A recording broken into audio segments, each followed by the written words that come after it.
All right, good morning, folks. Welcome to another Wednesday webinar as part of the Power Place Summit. Thanks for being with us. My name is CJ Oberthauser. I'm the Director of Training and Placemaking here at Grow Smart Rhode Island, and I'm going to be sort of the engineer today for this excellent panel on TCI. You can see our wonderful panelists' names here, and I'll let Hank introduce them more thoroughly in just a minute. Just a few things before I hand it over. We're really glad you can be here with us digitally. We obviously would trade it for an in-person event in a heartbeat, but it's really neat to have the opportunity every Wednesday to have these discussions and have everyone who's participating in the summit be able to attend a lot of panels instead of just a couple. So we're really grateful, and that's kind of the silver lining that we're seeing here. We do have these panels every Wednesday morning through the end of September. You can check a full lineup list on our website, and you can register for them individually, or they all come with a single ticket for the summit as well.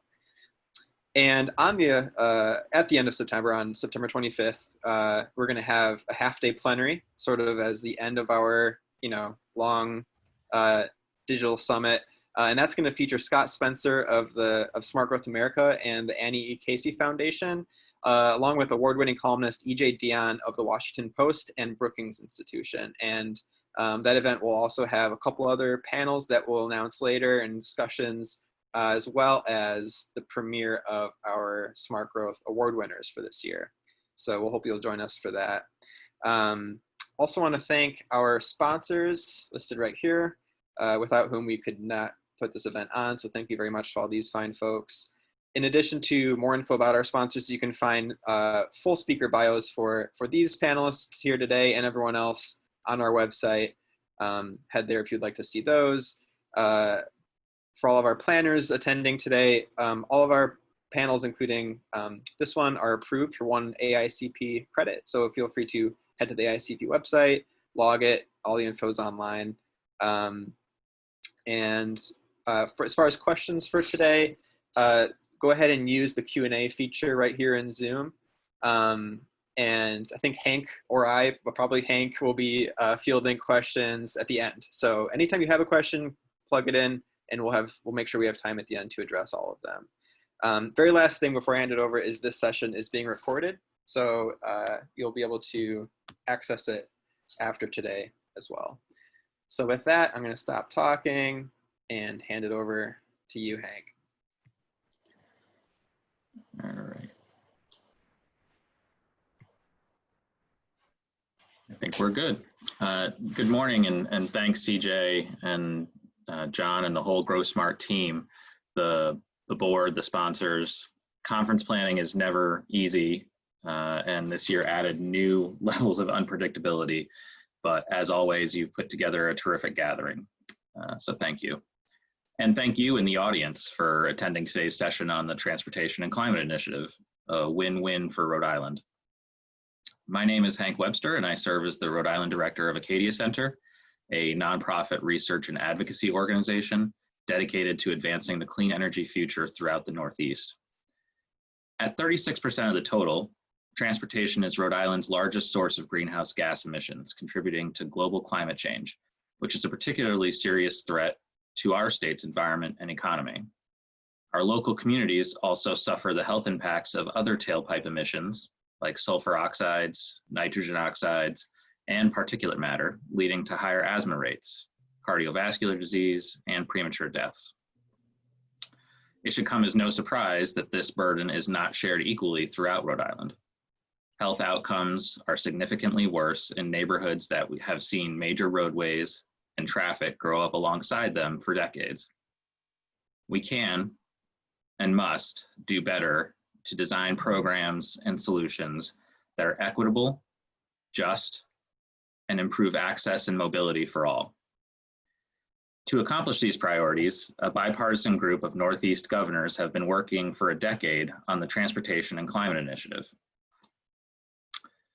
a regional plan to cut transportation emissions while providing the revenue to invest in climate-friendly strategies.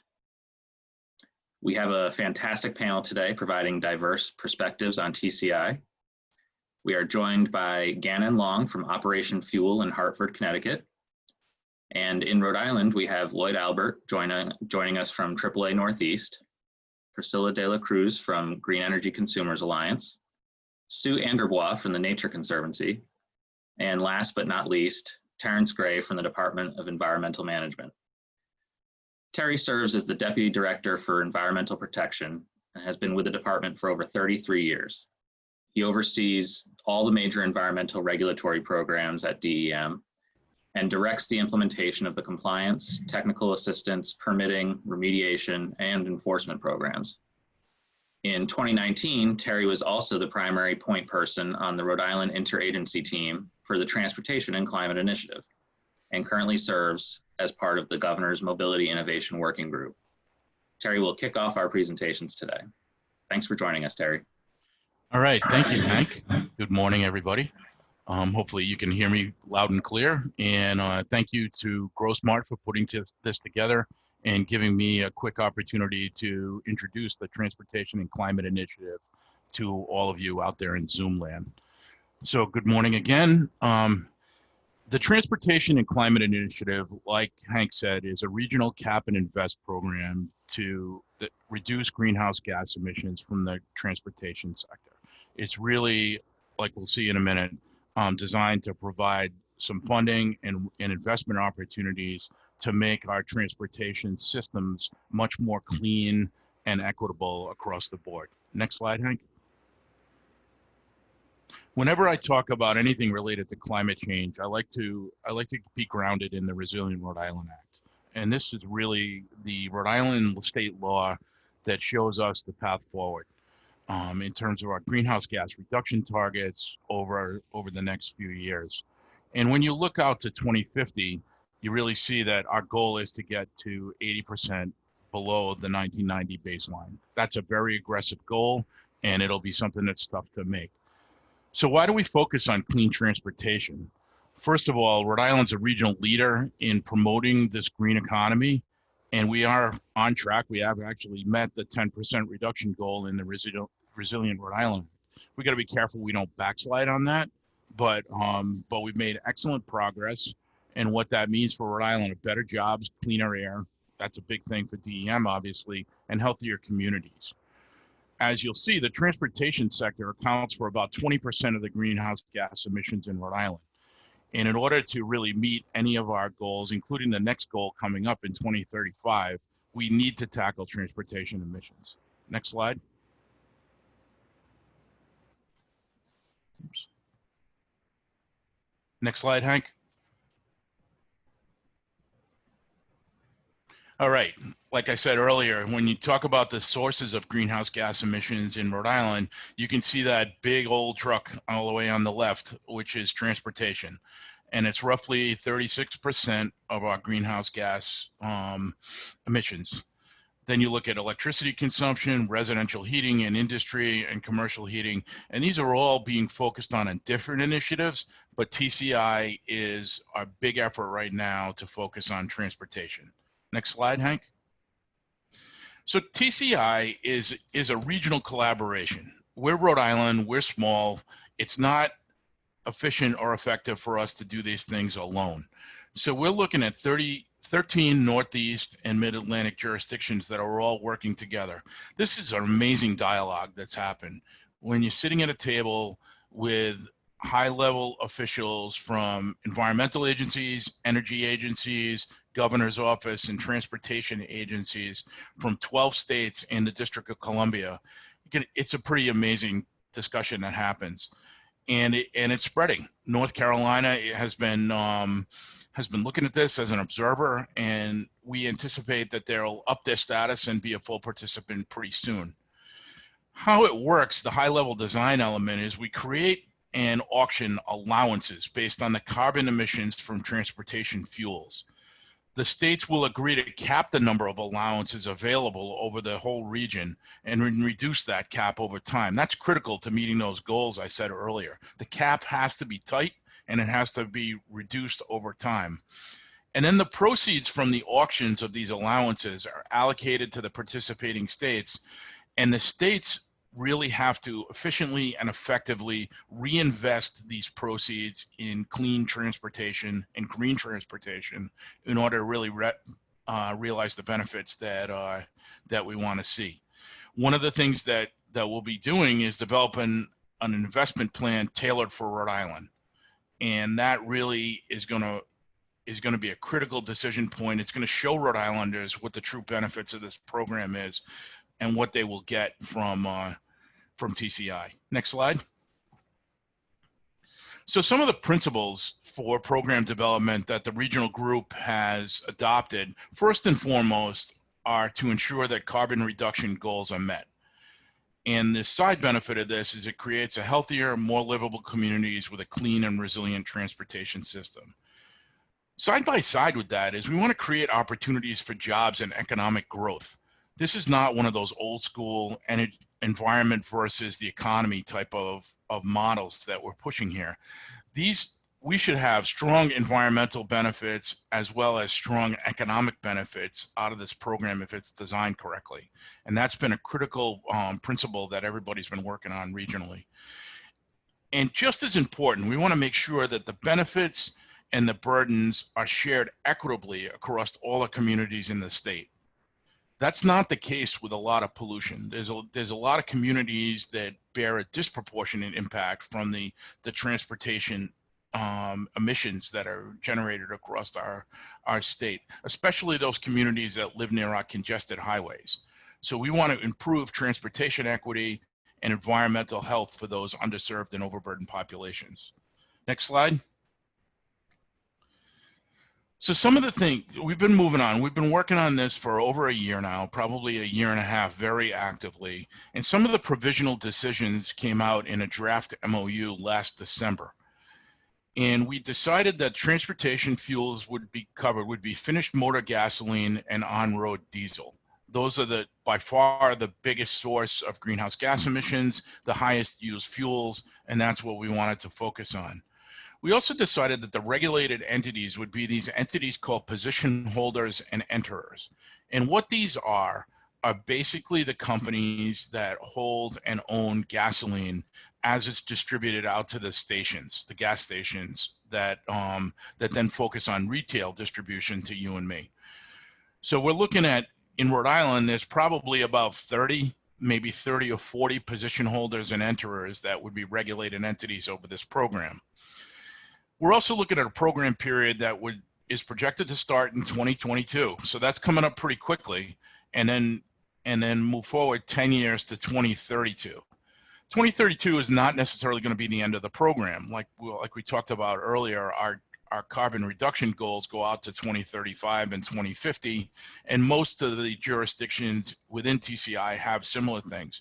But for modeling purposes and to get the ball rolling, we're looking at an initial decade of implementation.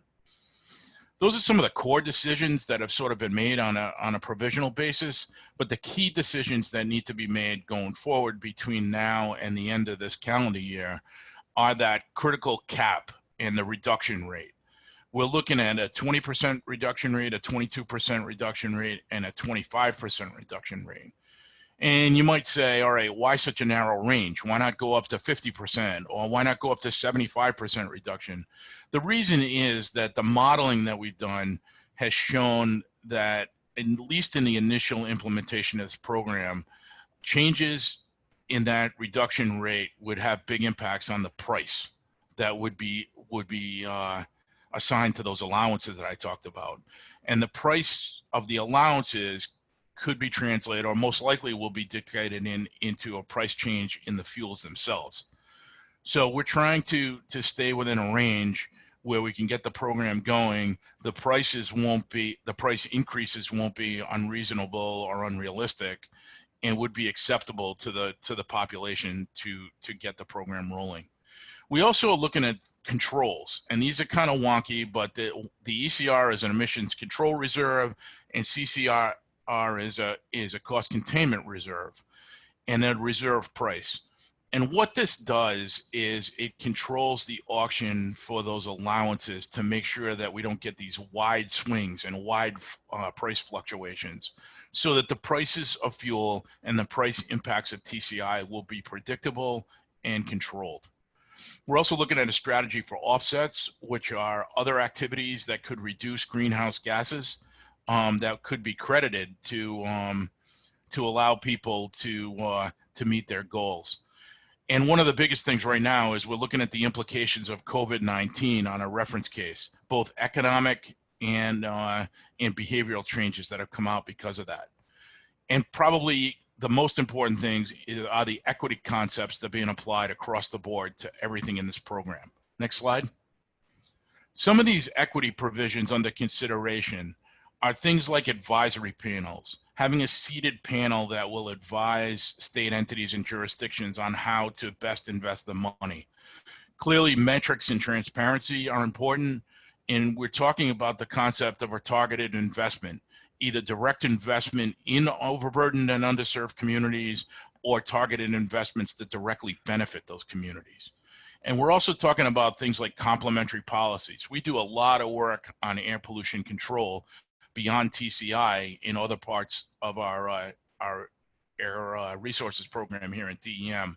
So we're looking at green port initiatives, medium and heavy duty diesel, zero emission vehicle programs, as well as enhanced air monitoring. Next slide, Hank. And just so you know, this TCI investment plan is a critical decision point for this year, but it's also kind of couched within a larger discussion that Governor Raimondo has initiated to come up with a more innovative and exciting mobility strategy across the board. This is something that's going to be coordinated, obviously, with our long-range transportation plan. But when we're looking at this, the TCI investment plan needs to include things like EV charging infrastructures, improved public transportation, congestion mitigation, credits for EV purchases, alternative transportation options, as well as land use planning and decreased sprawls.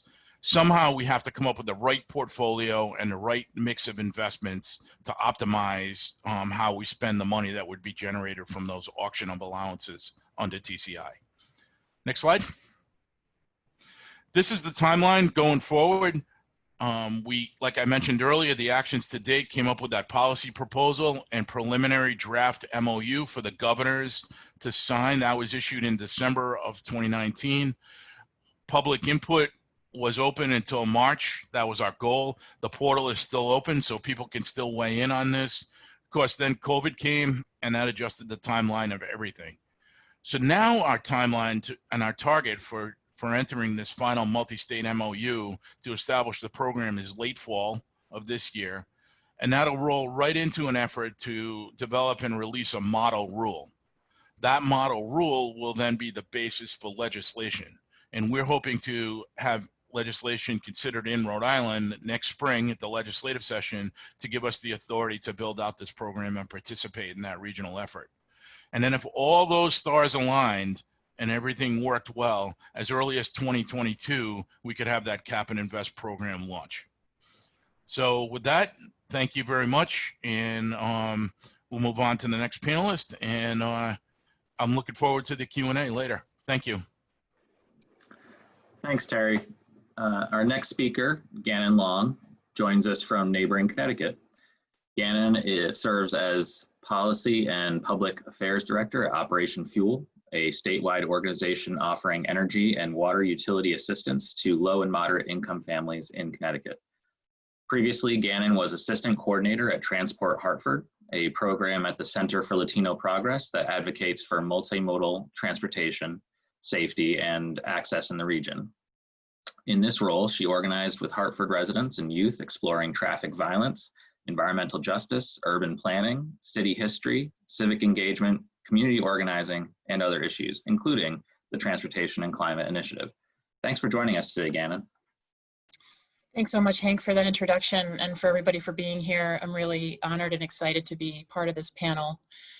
So my name's Gannon Long. I'm the Policy and Public Affairs Director At Operation Fuel in Connecticut, we do energy assistance for low and moderate income households who have fallen through the cracks.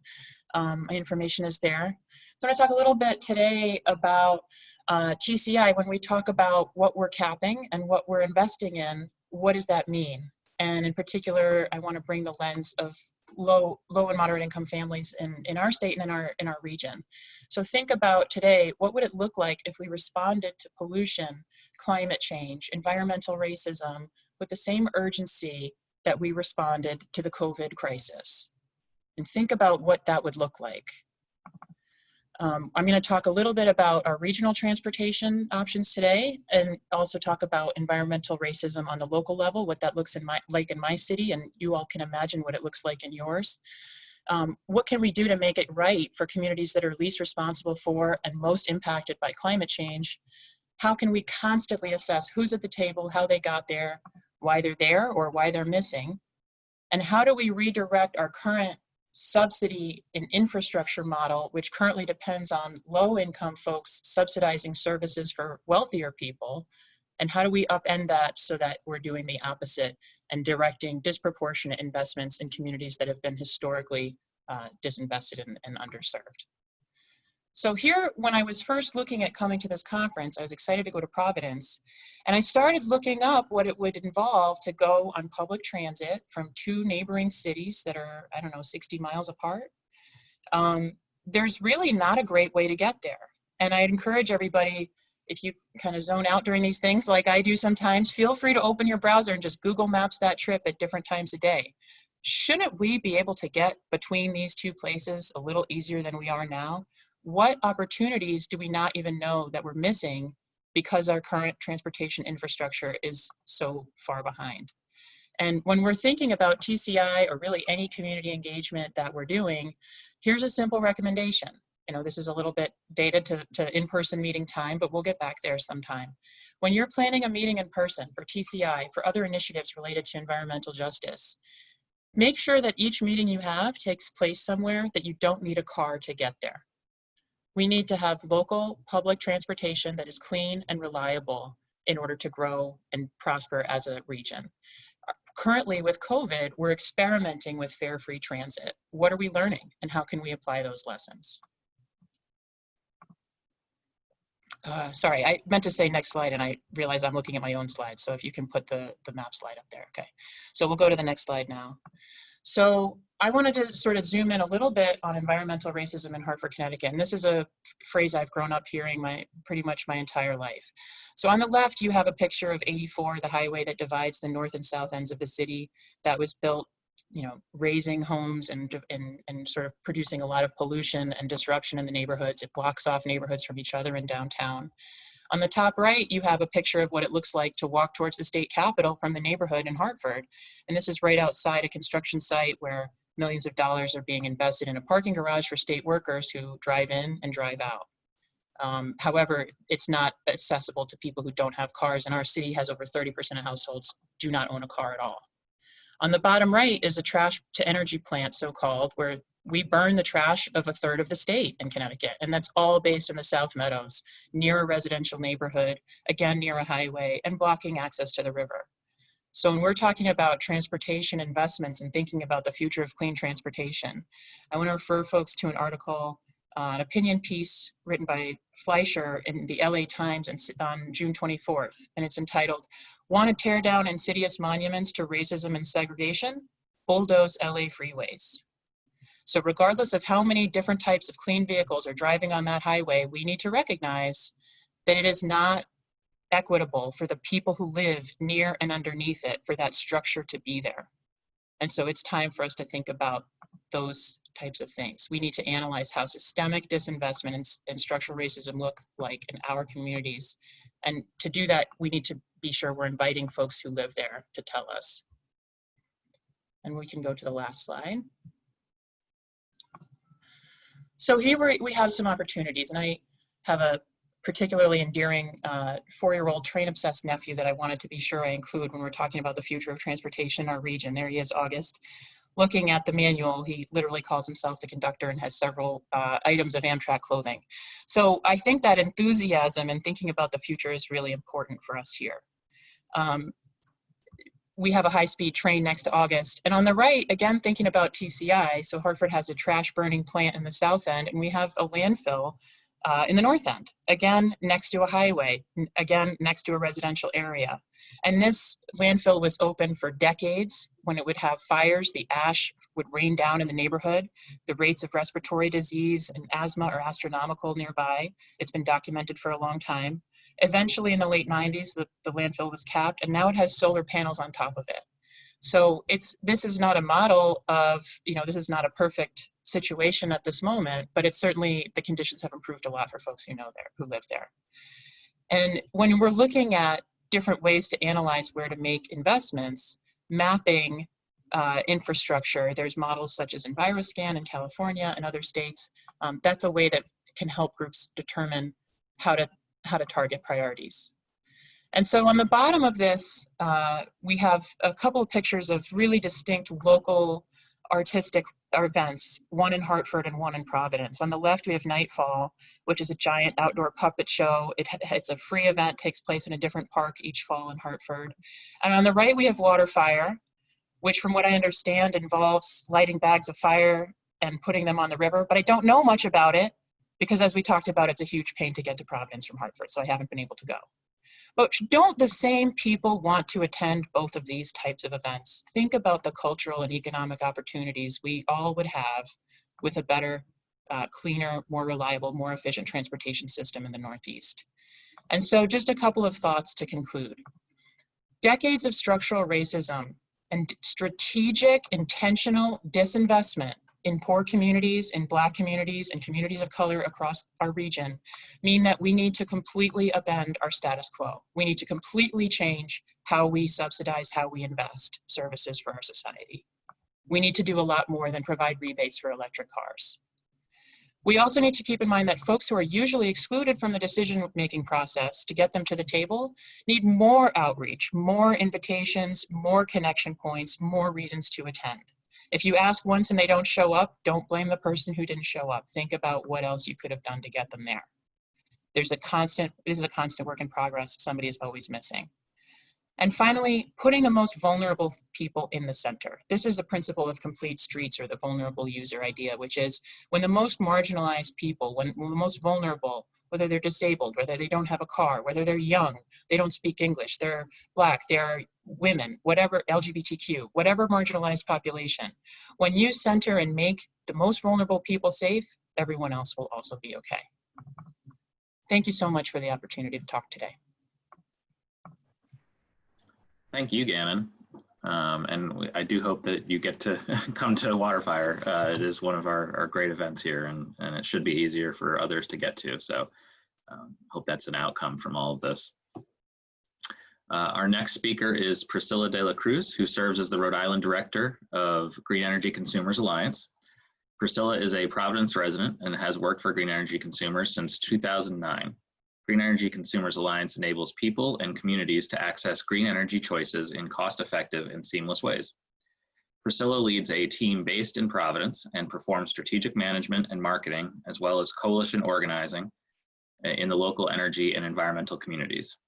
She is a trusted advocate on clean energy and has worked to advance community choice aggregation in the Ocean State for the past 4 years. In June of 2019, she was elected as president of the Environment Council of Rhode Island. Thanks for joining us today, Priscilla. Thank you, Hank, and hello, everyone. Also, thank you to GrowSmart. I'm also very excited to participate in today's great panel. And as Hank mentioned, I am the Rhode Island Director for Green Energy Consumers, and it has been a great and exciting long journey, about 11 years. And it's also exciting to be able to work with a number of coalition partners as we work to address the climate change crisis. Next slide, please. So our mission at Green Energy Consumers, our mission as a nonprofit is to harness the power of energy consumers to speed the transition to a low carbon future. Since we're based in Providence and Boston, most of our work takes place in Rhode Island and Massachusetts, but our program and advocacy work does have some regional impact. Today, we serve over 20,000 consumers, and we help them access energy that is more affordable and also greener. And as Hank mentioned, we do this by enabling individuals and communities to access green energy choices. And we want to do that in the most practical and cost-effective ways. Some of these choices include green electricity, discount heating, energy efficiency, and the program that I'll focus mostly on today is our discount electric vehicle program called Drive Green, as well as our related advocacy work. Next slide, please. So before diving into our focus on TCI, I want to share a brief overview of our policy priorities at Green Energy Consumers and how TCI fits into our vision of speeding the transition to a low carbon future. Currently, we're focused on making the Resilient Rhode Island Act targets that Terry described earlier. We want to make those binding. We want to ensure that there's accountability and that there's transparency as we work to address the climate crisis.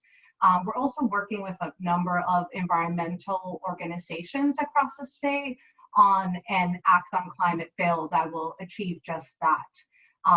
And I will talk a little bit later on about our climate crisis campaign and how we're building momentum to support initiatives like the Act on Climate bill or policies like the Act on Climate bill. Other essential energy policy for us includes extending and expanding our renewable energy standard that is to 100% by 2030 as we look to onshore renewable energy sources and offshore wind as well. Also very key and essential to our mission and our advocacy work is extending and strengthening energy efficiency programs that saves consumers money while achieving carbon emission reductions.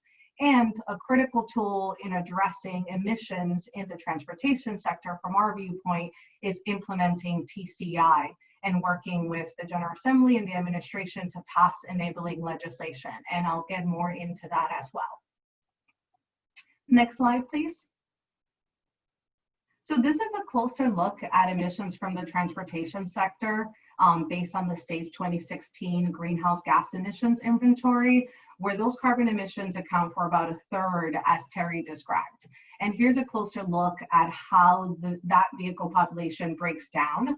So passenger cars account for about 97% of vehicles in Rhode Island, with 2.7% combined being single unit trucks and combustion trucks, and 0.3% buses. So going back to that 97% of vehicles in Rhode Island is why we see value in our program Drive Green that we launched back in 2016. That program really aims to lower carbon emissions and other harmful emissions within the transportation sector while improving local air quality and increasing awareness and the adoption of electric vehicles, and also overcoming the barrier of those upfront costs when it comes to buying or leasing an electric car. And we do that through pre-negotiated discounts with a network of dealerships. And Drive Green, like our other consumer-oriented programs, help inform our advocacy work and really serve as the backbone of the energy policies that we see as critical tools in dramatically reducing greenhouse gas emissions in Rhode Island, and with the potential of, as I mentioned, TCI throughout the region and that impact. So now I want to transition into how we think we can build momentum and support and engagement among Rhode Islanders for bold climate action, which includes, in our viewpoint, implementing TCI. So of course, working with policymakers is key, but also just as critical is mobilizing people around climate. At Green Energy Consumers, we've always focused on how individual action can drive collective impact, and it became clear to us and other great allies in the energy and environmental field that together we could provide a unified front and offer climate-based policy solutions that really get at addressing the climate crisis with urgency. So we formed what we call a climate crisis campaign. And also we have strengthened partnerships with existing coalitions like the Environment Council of Rhode Island that serves as the umbrella coalition for over 60 environmental groups as well as individuals, and the Energize Rhode Island Coalition, who worked for over 5 years to pass legislation that would put a price on carbon and to advocate for a strong state carbon pricing study that it includes and centers equity, but also sees the value in advocating for solutions like TCI. So just to explain briefly what the Climate Crisis Campaign is, it is a coalition that calls on state government to take immediate action to dramatically reduce greenhouse gas emissions. And that is by phasing out fossil fuels, creating a just and equitable transition to a sustainable economy, and investing in adaptation and resiliency to really ensure that we're also protecting the people and the places we love. And we're doing this by mobilizing and engaging non-traditional environmental groups. So for us, really critical as an environmental community, going beyond our environmental bubble and aiming to center equity and being more supportive of environmental justice groups that center climate and racial justice work.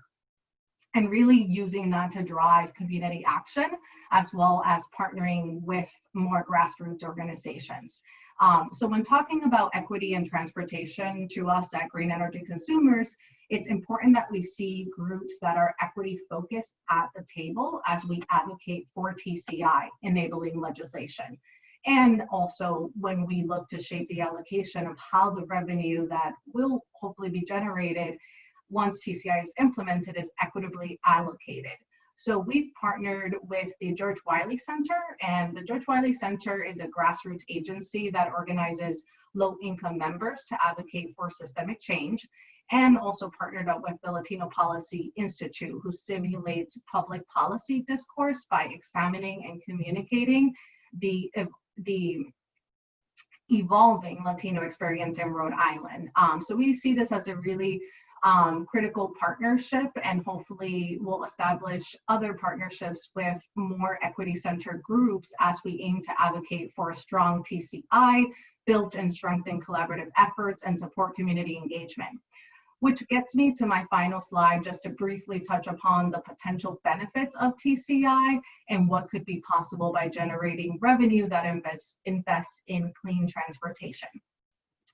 So how do we ensure that the structure of TCI and the generated funding can help address the disproportionate burden of climate change that frontline communities face? And when we talk about frontline communities, specifically talking about Black, Brown, and Indigenous communities who are often low income. So the image to my right, or maybe your left, comes from the City of Providence's Climate Justice Plan. A plan developed in partnership with the Racial and Environmental Justice Committee. So their plan centers equity in climate mitigation and adaptation, and is really driven by the needs of frontline communities, and identifies green justice zones like the Port of Providence that is surrounded by highway and traffic pollution, where there's a high concentration of asthma. So frontline communities are now even impacted further by the COVID pandemic. Which gets back to how do we work in partnership with frontline communities to create and implement policies that center around their needs and creating benefits that will have that impact on the greater good, like the city's climate justice plan is doing. So really ensuring that these groups are at the table as we are creating and implementing policies like TCI. And as we advocate for an effective TCI, how can we focus on the benefits of TCI? That in our viewpoint will include being able to make transit investments that lower emissions and improve public health, like zero emission school buses and public transit, and improving state rebates for, and actually providing state rebates for electric cars and vehicle fleets, which we currently don't do in Rhode Island, and also complementing that with the expansion of charging infrastructure. So all of the above would help to improve local air quality and provide public health benefits. So I'll end there. Thank you, and I look forward to the discussion.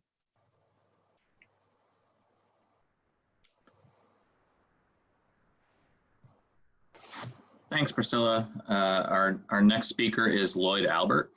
Lloyd currently serves as Senior Vice President of Public and Government Affairs at AAA Northeast, an auto club serving over 5.8 million members in Massachusetts, Rhode Island, Connecticut, New York, and New Jersey.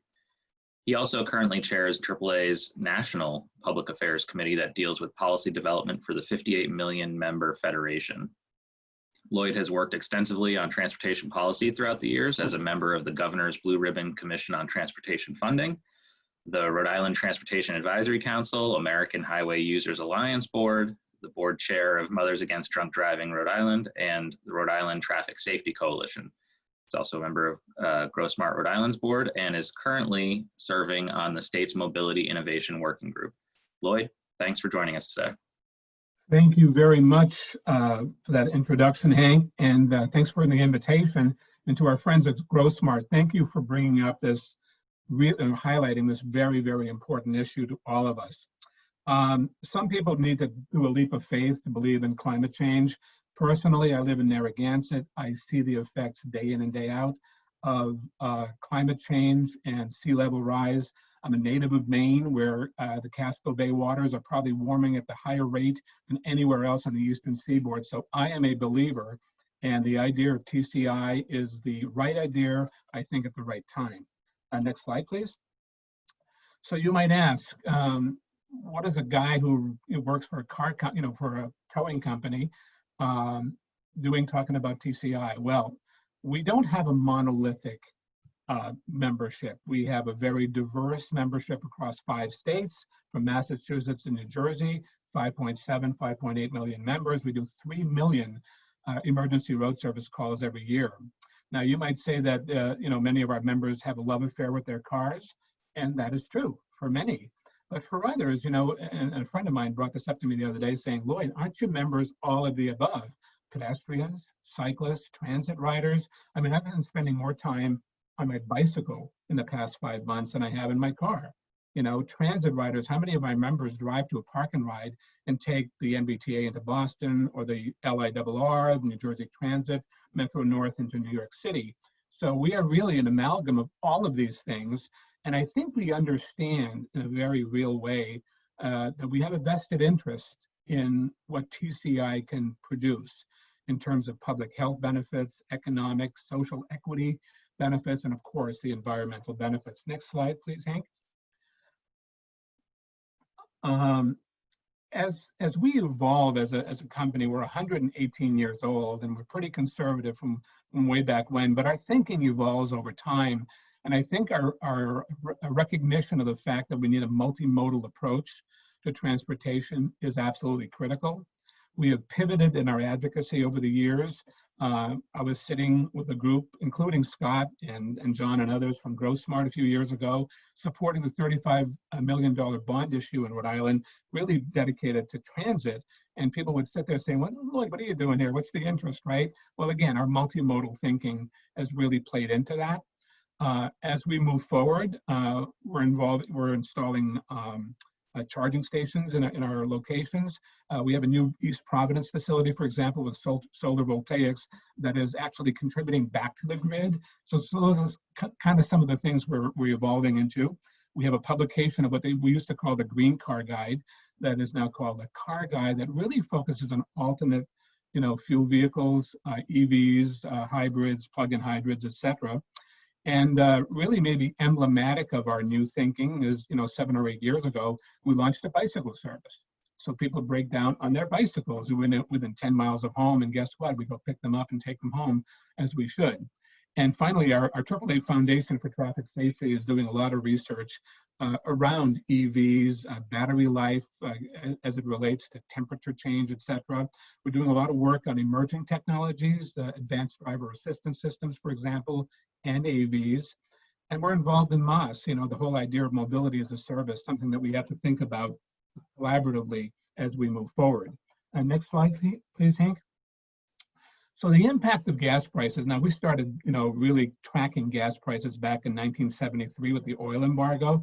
We've been doing it ever since. And as you can see here on the slide, in 2008, in July, we saw the highest price ever nationally at $2.11. But as recently as 3 months ago, you could drive to Johnston or Central Falls or Pawtucket and buy gas for $1.69 a gallon. So there's a lot of fluctuation in that pricing. And I think that as we go forward, probably a big revelation for me, about 2 weeks ago, we were sitting with an oil analyst who does a lot of work for AAA. We use about 9.3 million barrels of oil per day in this country. That's the demand. he said that he thought that 9.3 million barrels was actually at the apex, and the demand would be going down slowly but surely on a prospective basis, which probably makes a lot of the people on this call today pretty happy to hear.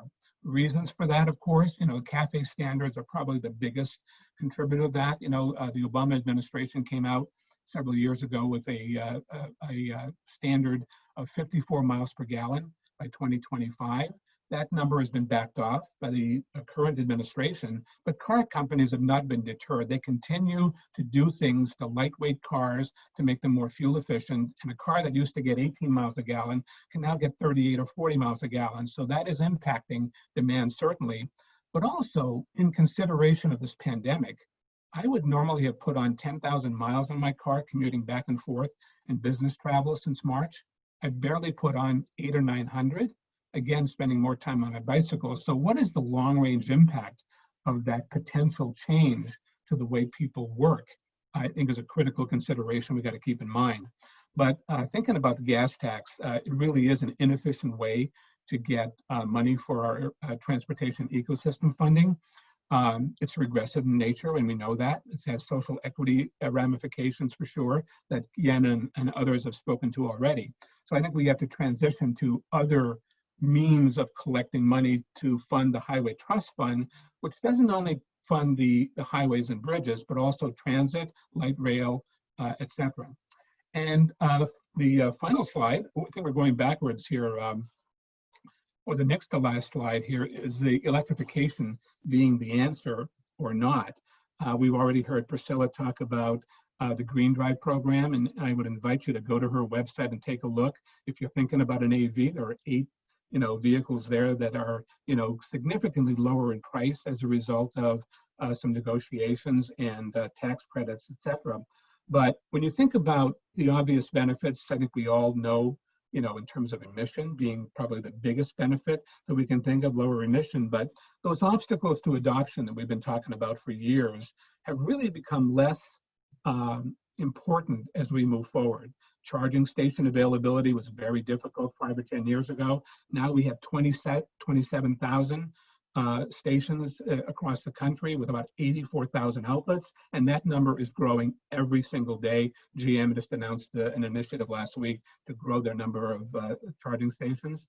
The vehicle upfront cost, our car doctor at AAA will say, Lloyd, I just test drove a Chevy Volt for his job recently, and he said the sticker price was $42,000.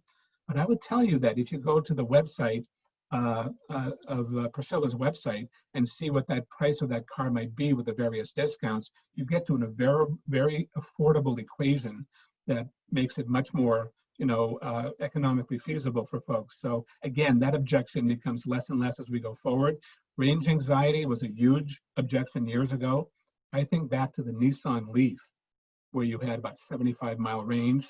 You're now looking at cars that have in excess of 300-mile ranges. Not only Teslas, but the Chevy Volt, for example, is at 265 miles per charge.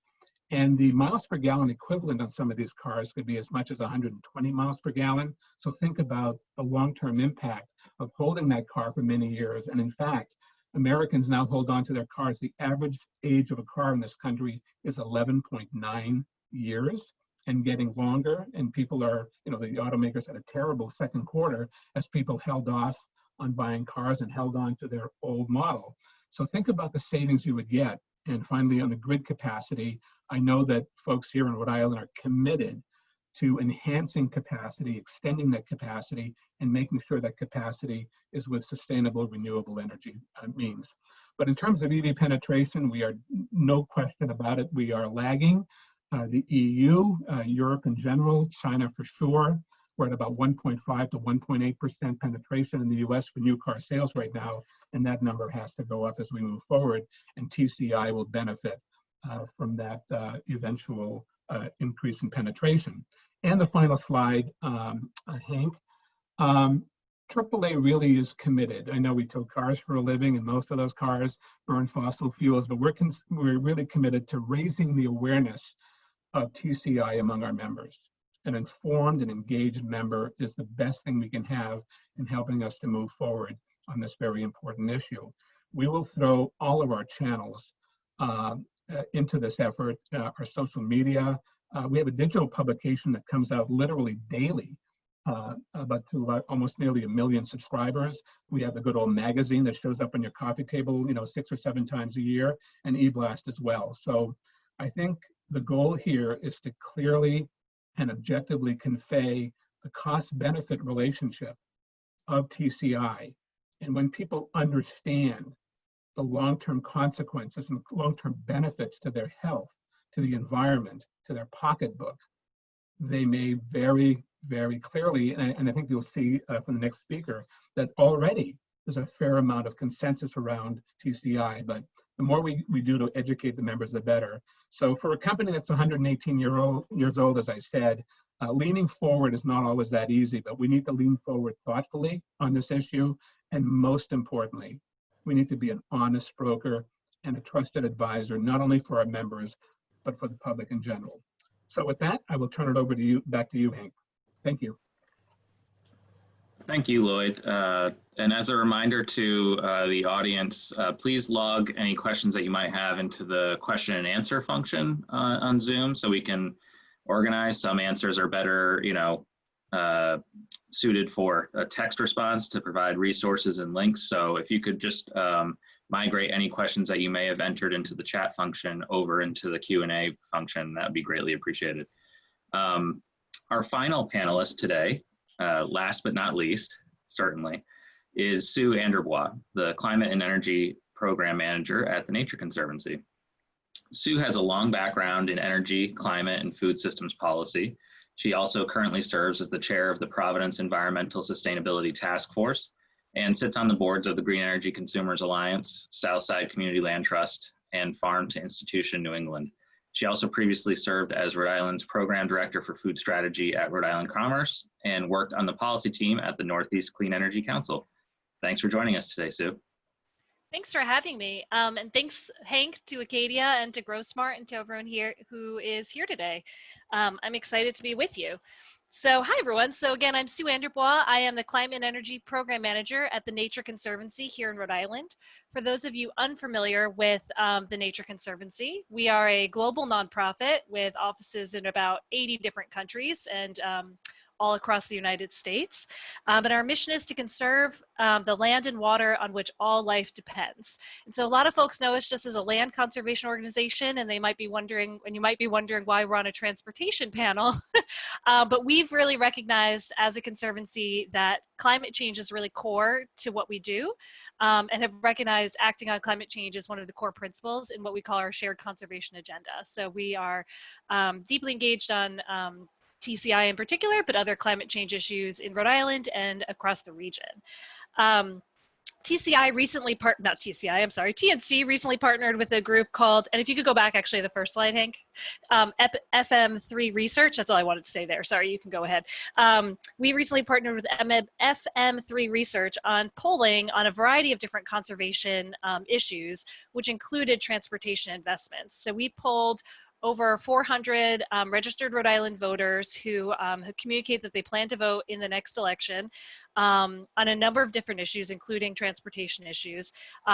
This was, we got a report back from the pollsters in early March, so that timing is, I'll talk a little bit about any updates to this towards the end, knowing what has happened in the world since early March, but we've also done these polls both here in Rhode Island and then in states across the region, and really focus the questions here in Rhode Island on the types of investments we could make with revenues from a program like TCI. So you can see the question here on the screen that some people have proposed that Rhode Island work with 12 other Northeastern states, plus the city of Washington, D.C., to create a clean transportation fund that would invest in transportation choices that reduce pollution, including public transit, incentives for EVs, and safe ways for people to walk and bike, including in our cities and in our small towns and our rural areas of the state. And so when focused on kind of the things we could do as a result of investing in a program like TCI, we saw overwhelming support. Almost 70% of Rhode Island voters either strongly supported it or somewhat supported this type of program. So if you could go to the next slide, please, Hank.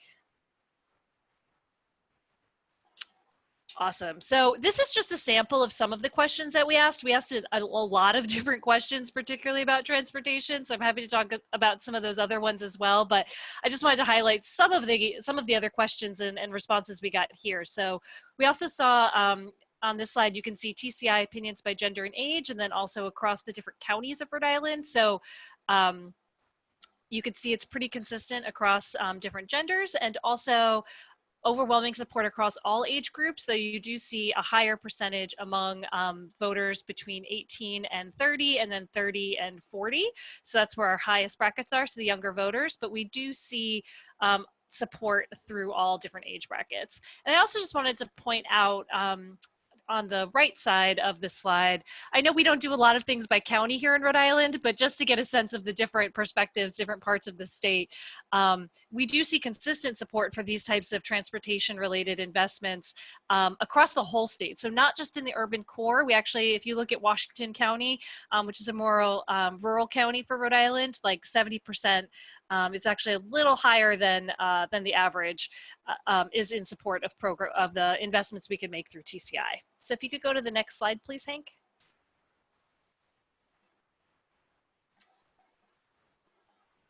Awesome. We also asked a question, this was before the numbers came out that Terry referenced earlier about from the modeling that the states did together, but we just wanted to ask in general, would voters be willing to pay a little bit more for these types of investments depending on how the program was created? And so we saw that more than 50%, 51% of Rhode Islanders would be willing to pay 10 cents or more per gallon in order to have programs like this. If you add in the 5 cents or more, you get an additional 10% of Rhode Island voters. And so things like this may change now that we're in the period of change due to COVID and other things and economic changes that we're experiencing. But as of March, people were willing to pay, at least 5 to 10 cents more per gallon. Some people even more than 20 cents per gallon to see the types of investments that we pulled around public transportation, better walking and biking infrastructure, and support for EVs. So we just wanted to point that out, that this isn't something that people aren't willing to pay for. It was something that we found voters are willing to pay for, and as much as an extra 10 to 20 cents per gallon. And of note, you saw in the last slides from Lloyd, I thought those were really terrific, just how variable gas prices are to begin with. So this is polling people in absence of them actually being at the pump. This is polling them in their homes. These were phone interviews done by either landline phones or cell phones, so to get all types of voters. And so they weren't in the mode of making that decision, and people are often surprised when they realize just how much gas prices do fluctuate. So we're actually hopeful that this would be more than this. Can you go to the next slide, please, Hank? This is my last slide. When we were polling people about the messages that really resonated with them about TCI, the different programs that they could support, or the reasons why they would be supportive of these types of transportation investments, we consistently saw these kind of like 4 main things, and these are ranked in order of how often we heard them or how strong the support was. So the first was around clean air. So transitioning away from a transportation system that relies on fossil fuels. People want to have cleaner air, they want to have cleaner water, they want to reduce asthma and other lung illnesses that are associated with these types of issues. We also heard earlier from Gannon about how clean air issues could be really concentrated among certain frontline communities, particularly in Providence communities of color, who experience kind of the bulk of these types of impacts. And so as we're thinking about cleaning the air and cleaning the water, really thinking about how we make these impacts centered on those communities who have borne these burdens for a longer time. The second is around jobs, which is a really welcome message often here in Rhode Island. And so it's both about creating new jobs, good paying jobs as we strengthen our economy, but also having the ability to connect regionally to better jobs, attract new businesses, provide opportunities for small businesses who we really see as the backbone, or who Rhode Islanders, that was the we I'm talking about, who Rhode Islanders really see as the backbone of our economy. It's just the ability to get around and connect to jobs and connect to people was really important. I just got my timer that I'm just about out of time, so I'll just say the other 2 were options. So just having better options for all types of people, seniors, people with disabilities, people of all different abilities, ages, and genders, so that they can have the ability to live independent and dignified lives and stay in their homes for as long as they'd like. So just more options to get around to the places where we need to get. And last but not least, making ends meet. So with many families struggling to make ends meet, making sure that we're giving workers more ways to get to good paying jobs. And one thing I want to note on here, this is important in all different types of communities, both rural and urban. We actually saw this message resonate really strongly with suburban and urban voters who would like more options for how they can get around beyond just relying on their cars. A last thing I'll note is a few of our states are updating their polls given the new realities we're living in, and some things we're beginning to see are, especially in our more rural areas, is an interest in investing in things like broadband technology and better connections to work from home and learn from home options. And so, thinking outside of the box about how we replace transportation, and some of that isn't going to be in different modes of transportation, but just avoiding transportation use altogether. So we're still getting the results of some of those updated polls from other states, but happy to kind of keep people in the loop as we hear more about that going forward. But thank you again for the opportunity to connect with you on this. Thanks, Sue. And as a reminder to our attendees, if you do have a question that you'd like to ask, I've seen them coming into the Q&A box, please put them into the question and answer box so we can address them. I would like to thank everybody on the panel as well for a great conversation on an incredibly important topic. I want to start with a question or two and also incorporate some of the audience feedback. So my first question is directed to Terry, but others also feel free to jump in. Terry, as the state entity that regulates air quality, has DEM seen any significant changes as a result of our response to COVID-19 and a drop in driving? And does this offer a glimpse into the future that TCI could offer if we have less fossil fuel burning vehicles on the road? Thanks, Hank. Great question. Yes, we have actually. We've been doing some near road monitoring along some of our highways. And when COVID really took hold in March and April, you could see a marked decrease in vehicle miles traveled in transportation use. And that almost immediately translated into decreases in the pollution that we saw along the sides of our highways. That was quite a demonstration that would show what the immediate benefits would be if we switched to an electric vehicle fleet that didn't really emit as many of the pollutants that we're monitoring for right now. It was pretty amazing how fast you could see the benefits from that. That's obviously, if you drive on the roads now, you know that's kind of backslid a little bit, and the traffic has returned a little more. It's not as bad and congested as it was prior to COVID, but there's still kind of a lot of cars on the road right now, and the benefits have kind of slid back a little bit. But it was an excellent demonstration that showed what we could do if we really push a cleaner fleet. Thanks, Terry. Does anybody else want to jump in on that one?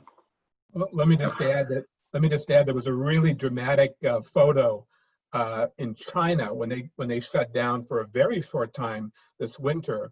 The notorious haze in Beijing lifted for a short time there, and people could actually see the mountains and around them. So yeah, Terry, you're absolutely right about the fact that reduced emissions have a very substantial impact, and we all should be looking forward to that. I think one other thing to think about too is don't forget, emissions are not only from passenger vehicles.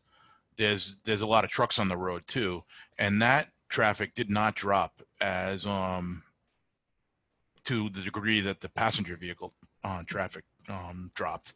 So we still need to look at the truck traffic, the freight transport, the commercial fleet world as well when we're thinking about mobility, long-range transportation plan, and smart investments for TCI as well. Lloyd, you're serving, and Terry as well, on the new Mobility Innovation Working Group that kicked off last week. And there's some questions in the chat box that I'll try and wrap into this. But the state has a bicycle mobility plan that's been sitting on the shelf. There's a transit master plan that is also awaiting further action that was developed and was ready at the end of 2019. And the state is working on developing its long-range transportation plan. What's your hopes in the work for the Mobility Innovation Working Group? And acknowledging Terry's slide that showed the Venn diagram of the two, what's your hope of what will come out of that effort? Well, let me start by saying that I'm just really pleased that our governor, along with these other state governors, have signed on to this initiative. I've sat on some of the commissions in the past, and what I've learned from those is what I hope most of all is that we can look at the issues synergistically, that the long-range transportation plan, the bike plan, the transit plan, et cetera, are all cohesively linked in this effort, and that importantly, the plan be actionable, that it be sustainable, obviously, that there's a whole lot of transparency to it and accountability as well. But I would say the word that I would most ascribe to this effort and my hope for it is bold. I hope we take that bold, and Terry, I know you talked about 20, 22, or 25% emission cuts. I understand that, there are all kinds of challenges inherent in all of that, but I think we need to be bold in our thinking, and I hope that the result is dramatic. And again, I think we have a template. I mean, the regional greenhouse gas emissions have really, I'm not going to say they've provided an exact template, but they've shown us what can happen when states come together regionally and do something for the good of all. And I believe this TCI initiative will be similar in its impact. And talking about impact, these 12 states banded together have 72 million people in them. And if you added the GDP of those 12 states, it would be the third largest economy in the world after the US and China. So we have picked a good area to do this in, and its impact could be extraordinary in 10 or 15 or 20 years. So that's a lot to be hoping for, but I'm very confident that great minds are attached to this whole process, and we'll see some great results. Just adding to Lloyd's comments a little bit, the mobility strategy is going to be a very, very interesting dialogue. It's bringing in a very different, diverse group of experts on transportation issues to talk through some of the challenges that we're facing in Rhode Island. It's going to complement a lot of the transportation plans that we mentioned already, the long-range transportation plan and a lot of the other work that's going on. But the key difference, I think, is there's going to be this focus and lens on innovation and creativity. And the idea is if we can find a sweet spot where it's different, like you said, Lloyd, it's bold, it's different, and we can kind of make a mark and look and come up with a really efficient and effective way to make some changes here. Then we got kind of a guide plan to invest transportation dollars moving forward, including the revenue that we're hoping to realize from TCI. Yeah, and can I also say this though? Sue's presentation was fantastic in showing already the uptake on this whole issue, right? And it would be easy to devolve into a conversation that says, oh, if my gas tax is going up, or if the price of gas is going up a nickel or a dime, forget about it, right? We have to think well beyond that, and I think people are, based on what I saw from Sue's metrics there. So I think that's a promising development for us as we move forward. And again, I think educating the public about the extraordinary benefits that offset those costs is important. Yeah, I agree. It would be great to have a bold plan come out of that, and I want to acknowledge several questions in the chat box about the need to really think comprehensively about bicycles as a mobility tool, zero emissions, and also you could also add in e-bikes, which might be slightly more than zero, but still more beneficial than vehicles. I think that Rhode Island has a unique opportunity to have the first statewide interconnected bike path system. We're small enough, and I think that would be an excellent way to keep people safe and give them new options to get to work, recreation, elsewhere. So Gannon, I wanted to ask you about some experience with the transit systems in Hartford, and particularly employer relationships with the transit systems. We were able to talk a little bit about how one major insurance company in Hartford really takes advantage of that system and gets their employees into work using mass transit rather than, perhaps the default option in many places of providing free parking. Could you elaborate a little bit on that? Yeah, so thanks for that question about transportation demand management, Hank. So we have a vibrant insurance industry in Hartford. We've been called the insurance capital of the world. And so some of our largest employers, aside from the state of Connecticut, are the Hartford, Aetna, and Travelers. And Travelers has a particular approach to getting their employees to work consistently and safely. For one, they charge for parking. So you have about 7,000 employees in downtown Hartford.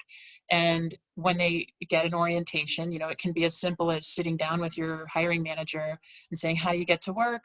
Did you know there's a bus stop near your house? Did you know that we have this service? Did you know that you're going to pay $200 a month to park your car here all day? But instead of that, we would give you a benefit to take the bus. And those are the types of, even just on that one-on-one level, now you have a majority of those employees that instead of each driving themselves alone, which increases their risk of getting into a car crash, it increases their risk of being late to work, it increases transportation emissions, it increases pollution, all of these other negative outcomes. You have a consistent system where people can rely, okay, I know the bus arrives at 9 o'clock, that's when the first wave of folks is going to get there. And you have 60 different variable sets that you're taking out of that. So that's kind of the business case of it. Other employers offer free parking, right? But I think there's an important consideration here as far as equity as well. It's great to see larger corporations and large employers using public transit and working with transit agencies to develop systems that are going to work for their teams. At the same time, I've had an experience where going from near downtown Hartford on one of the main east-west thoroughfares, Farmington Avenue, and it is in standing waiting for a bus right across from Aetna Insurance Company. There's a bus, 3 buses within 15 minutes go from downtown to Aetna, because people take the bus to downtown and then they transfer and get to their job. But it doesn't go all the way across the city. It doesn't go into the suburb where those jobs are a few miles down the road. It just goes back and forth to Aetna. So I'm waiting 20 minutes in the rain to go a few more blocks, but there's 3 buses in the way. So I just say that I'm not saying that to badmouth that, and I don't mean to do that. My sister works there. But I just bring that up to say, when we're thinking about transportation demand management, corporations have a lot of power. Large employers have a lot of power. You know how many people work there, you can get them in and out. And so when we think about that, it's great to see companies like Travelers doing that and taking that initiative around public transit. But we also want to make sure that people who don't work at Travelers but live near there can also get to their jobs, which are not necessarily concentrated in offices downtown or at insurance companies, right? And so how can that corporate initiative work together to create incentives for the transit system to work better for everybody? How can we all ride that same bus regardless of where we're going? Thanks, Gannon. And I want to follow up with a question from the audience to Gannon or Priscilla, but obviously anyone that wants to answer is also welcome. Are advisory panels of frontline community members enough? So referring back to some provisions that TCI is likely proposing on how to make sure that equity is included in the system. Are advisory panels of frontline community members enough when their recommendations can be ignored? What's a better structure that centers frontline community members as the people making the decisions in the working group? I can start answering that in short, and would also love to hear what Gannon wants to contribute to that question.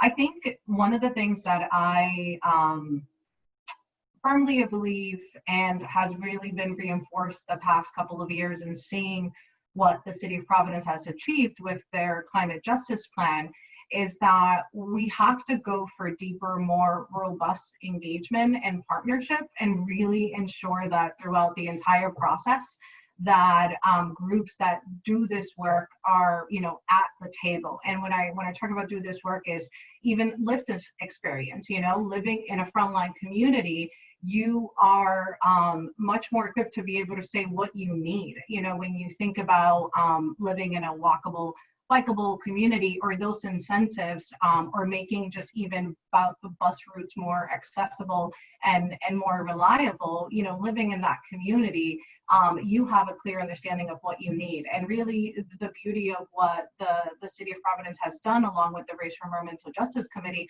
is that they've really designed a plan that centers around those frontline communities and has been informed and driven by these frontline communities. So not just in that advisory role. And that it's going to have, benefits for all the other communities, but is really tailored around those communities that are often, left behind and underserved. Yeah, and I would just quickly add to that, no, it's never enough. It's never enough. No matter how many folks, you always have to put marginalized folks at the center, not just at the table. You have to center that experience. And so that's why I put pictures of my hometown, and I think a number of places in New England might have some, you need to examine what your community looks like. Where is the environmental racism? What does it look like in your city? Is it the highway? Is it the trash plant? Is it the landfill? Is it the, is it the unwalkable, no bike lanes? What is it? And you need to sort of examine who is most impacted by that and who has the experience that they need to bring to bear when we're talking about addressing that. But those are the experiences that need to be centered. And no matter how good a job you're doing of centering that in any planning process you have, and it should be kind of locally adaptable to whatever communities need on the smaller level, it's not going to be enough. So you're going to just have to keep trying to be better at it. Thanks, Priscilla and Gannon. I think we have time for 2 more questions.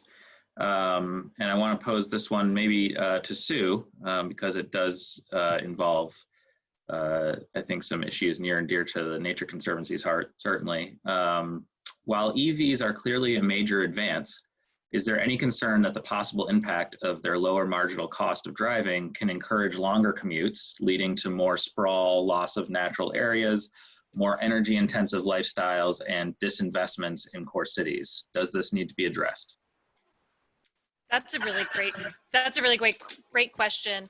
Well, we don't have polling particular to that. Something that's near and dear to the Nature Conservancy's heart is really the citing concerns related to all sorts of development and making sure that as we are developing in our various states, that we're doing so in a way that properly identifies the benefits that the natural world provides to us. So an example would be, as we look to expand into areas that maybe are currently forested or in open space, what are the benefits that we'll be losing by converting that land? So what are the climate change resiliency benefits? What are the climate change, carbon sequestration benefits of that land? Is that land currently helping us to filter our water? And what kind of build out will we need to replace that free service that nature provides to us? And then also something we're seeing really deeply during COVID times is having access to local and close by nature has been just critical to people as they are kind of stuck at home. And so as the message has been, recreate close to home, recreate or get outside nearby, try and recreate by yourselves. I know we had to close our parks for a little bit of time when COVID first started, and people were really hungry to get outside and get the kind of natural benefits of being in nature and the kind of calming, de-stressing, and just the being outside benefits. So there's all sorts of intangibles that we forget about when it comes to what we lose when we prioritize sprawl. And so just considering those impacts as well of like how we're building out and where we're building out, and doing so both equitably to frontline communities and also in ways that we won't regret later when we lose our open space. Thanks, Sue. And I think our final question, I'll try and combine a few from the box. And again, thank you to everyone who put questions in there. It's always hard to get to each and every one of these. But the question is, how will these initiatives get approval from conservative Rhode Island legislative leaders for bold TCI action without watering down the recommendations? And I'd like to partner that up with other questions about how we can advocate to different state agencies to pursue clean transportation strategies and not necessarily favor expanded development of vehicle highways and other infrastructure. So I'll just put that out to the group. Just to jump in real quick, if you don't mind, I think in our, pardon me, in the slides I showed, we saw just overwhelming support for the types of investments that this type of policy could support across all different demographics. So I only showed a sample of our slides, which showed support among men and women and young people and older people and rural voters and urban voters. But we also did have a few slides that I did not include just for brevity around the breakdown across different political parties, and we did see support across the different political parties. Obviously, there was more support among Democratic voters and independent voters than Republican voters, but we still saw support across the different types of voters, and I'm happy to send that along to Hank or to GrowSmart if folks want to see that polling as well. But I think we are just seeing overwhelming support from all different types of Rhode Islanders for these types of investments, regardless of where they live or who they are, because we can all benefit from increased options for transportation and getting around. So I'll just leave it at that, but I think Terry was also about to say something because he came off mute. Yeah, I definitely want to pick up on that, Sue. You know, it's going to be an education process, and the key thing is making sure that everyone really understands the benefits that we could really get out of this program. You know, you can raise red flags about costs or ramifications, but there are huge benefits that are really going to come out of this, and it should be aligned with a lot of the political interests of the people that will be asking to support this program. So, for instance, we could start with climate change benefits. There's going to be big benefits there, but not everybody's aligned with climate change benefits, especially in the short term of trying to repair the economy after COVID. Well, you know what? There's going to be strong economic benefits from TCI as well. We need to communicate those and show how that's going to happen in Rhode Island. That's going to be a big deal. And then the third piece, which I think is critically important to everybody, is to understand the public health benefits that will come out of TCI. Clean transportation is going, like I said, is going to really manifest itself very quickly with some positive health benefits. And it could be breathing less polluted air. It could be more opportunities for transportation choices, like walking, biking, public transportation. It's putting out more chances for people to really kind of take advantage of a clean, healthy environment. And I think if we get a good chance and we communicate effectively, that people will realize that this is a positive thing and fall in support of it. Yeah, to Terry's point, I grew up believing that science and data mattered, ruled the day. That's not always in all quarters these days, but I believe that a lot of our legislators, to your point, Hank, would benefit from that education that Terry's talking about, really the good hard data. And the public health benefits are huge. But you're right too, Terry, the economic challenges facing us in the next 12 or 24 months are going to make things a little bit different as far as it goes. But also, I did want to mention, though, I work with a really committed team of great traffic safety advocates. And I just wanted to give a shout out to Gannon because she brought up that issue a while ago of the traffic safety benefits and all of this. And we know that 37,000 people died on the highways last year, and that number is up this year by double digits so far. And I think we got to factor that into the equation. So, Gannon, thanks for elevating that issue in this discussion. And I would like to add also to that, thinking about that piece of building momentum, and ensuring that as we're educating and engaging consumers across the board and across the state, that we are really doing that in a way that is building momentum and involvement. And simultaneously, we do want to work on ensuring that this information is also reaching policymakers, but also creating sort of that pressure and that connection across all these issues that are interconnected, right? When we're looking at addressing the pandemic, our economic challenges, and the urgency behind climate. And I know fellow advocates will echo this, that there is a cost to inaction, right? If we're not addressing, and I love the point that again in May later, of course, we shifted and we had to urgently address the COVID pandemic, and we're still working through that. How do we apply that same urgency when it comes to climate change? Thanks, everyone. And I agree, we need to continually advocate for all of the benefits that we can envision in the future, and then also not lose sight of the risk of inaction, because that would take a much greater economic and environmental toll in the long run. I want to close by just thanking each of our panelists for a great conversation today. We ran a little long, but I think it was really a great thing to put out there and start really discussing these principles in depth.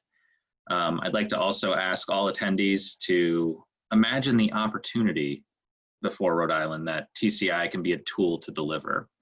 So imagine that instead of passing through the airport's train station, Amtrak stops and drops off passengers to catch their flights, including travelers from Massachusetts and Connecticut, places where it might be much easier to hop on a train that goes to Warwick, Rhode Island, than to get to airports in their own states.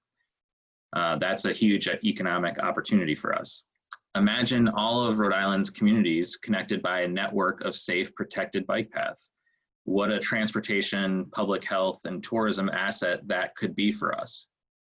Imagine that as we reduce costly emergency room visits for asthma attacks that are in large part induced by traffic congestion and pollution, families are able to instead spend that money on a bike that they can use on bike paths, and instilling a lifelong love of bicycling and exercise in their children.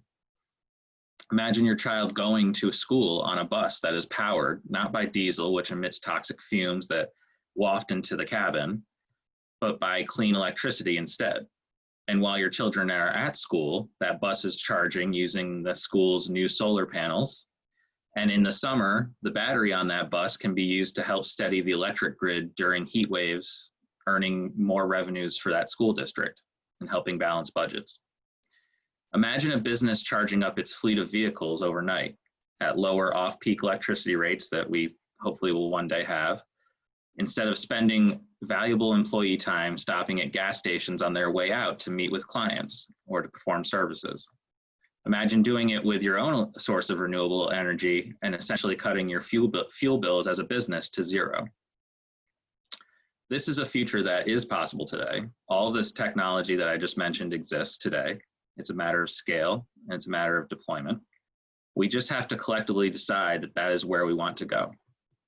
And I would just encourage anybody that's still in the audience that if they are interested in helping pursue this brighter future, to contact your legislators and state agencies and let them know that you support a strong and robust TCI policy.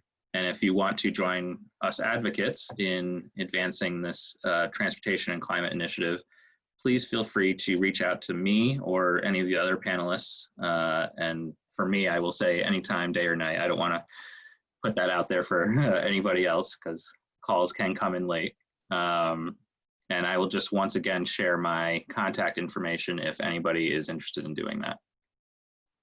So thank everybody for attending and for participating on the panel. And I think that concludes everything. CJ or John, I don't know if you make any conclusory remarks at the end, but want to give you that opportunity before I. No, you did a great job, Hank. And I'll just say thanks once more to everybody for being on the panel and everybody for attending. And let's keep the conversation going. Thanks, everybody. Right. Thanks, everybody. Yeah. Have a great Bye-bye. day. Thanks. That's great.